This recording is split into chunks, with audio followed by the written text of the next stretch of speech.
Yeah, no, that's what it was. Just giving you I know you are.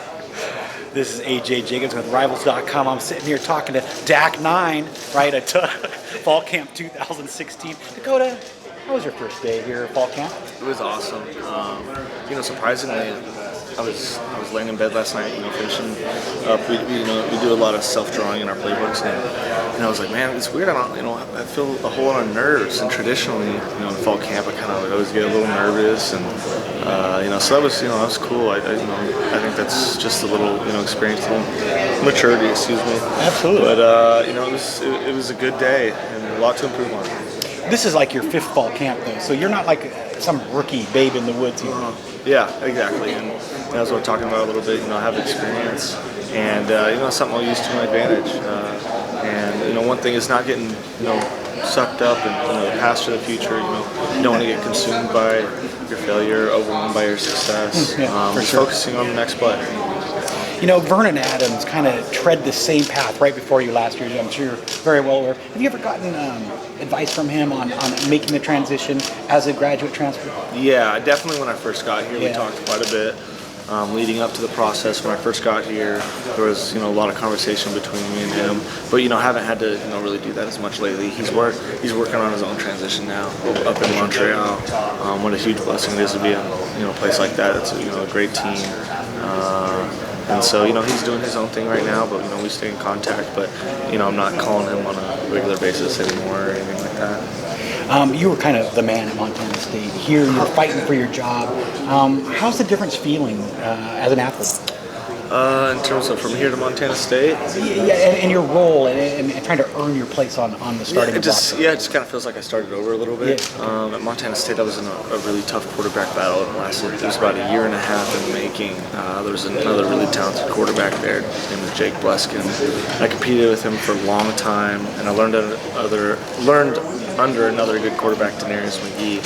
And so, I just kind of feel like I've restarted, and it's kind of just, but I know exactly, where to have my mind. I know exactly what needs to be done to win the job. And so just kind of restarting and just using all the tools that I've learned, so far in my life, and just carrying them over. You're probably aware that I think it was about 15 years ago, my mom was the athletic director at Montana State. I'm sure you know that. But actually the question was going to be, how's Bozeman versus Eugene living here? It's funny because, I think Eugene's kind of a halfway midpoint between Bozeman and Austin. It has a little more city feel than Bozeman, but like looking out here right now, you can see the woods, the wilderness. There's plenty of beautiful hikes around here. All sorts of fun things to do. I went and golfed up in Tokatee over the break. That was awesome. I got kind of homesick on the drive up. Being on that golf course, felt like I was back in Montana. It's a beautiful place. I'm glad to be here. Especially at this university, the teachers are outstanding. So it's a lot of good people here. What is it about quarterbacks and golf? I don't know. I think golf's such a mental game, maybe. So there's that direct correlation. I know Tony Romo's a really good golfer, but I played my share of golf. But I don't even have my own set of clubs yet because I don't want the temptation. Like I was talking about it, I almost got some clubs right before fall camp, and I was like, no, I can't do that. It'll be any time off. I'll be at the driving range. So. Now, obviously, Eugene's not exactly a big metropolitan area with a billion analysts and media people, but there's a lot more than in Bozeman. How do you like the transition media-wise, having to do like these 20 interviews in a row and not getting to eat, things like that? It's a good, if you're going to call it a problem, I'd say it's a good problem to have. But no, it's cool, it's neat. There's a lot of media here, a lot of people care about Oregon football, and I'm just happy to be a part of that. Okay.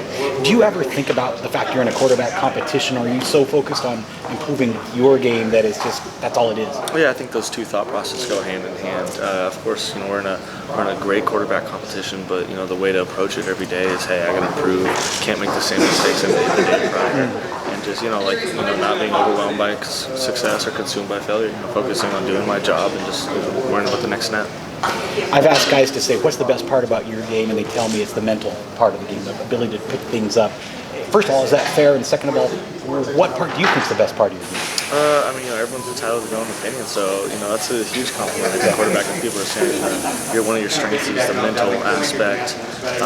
But shoot, if I had to judge my own part of the game, as of right now, I have a lot of experience in my belt, and I'd probably say the mental aspect too, because the quarterback, it's really important. You got to be able to throw the ball really well. You got to be able to, in this offense, run really well.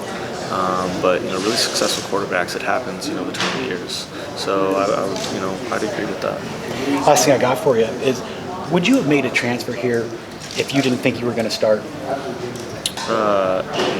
I mean, but it's a weird way to put it, because I felt that anywhere I would have gone, hey, I'm going to win the job. Yeah. And that's just how quarterbacks are. Guys always think they're going to win the job, and if that's not the case, and Travis or Terry do better than me, then they're the better quarterback and they should get the job. But of course, I'm going to stay steadfast in my confidence and my ability, and just like I said, you can worry about the next snap, worry about proving from day 1 to day 2, and things will take care of themselves. Well, myself and all Duck fans, I'm sure, are looking forward to seeing you in action. So, Dakota, thank you for taking the time to talk to Rivals.com. Appreciate it. Thank you.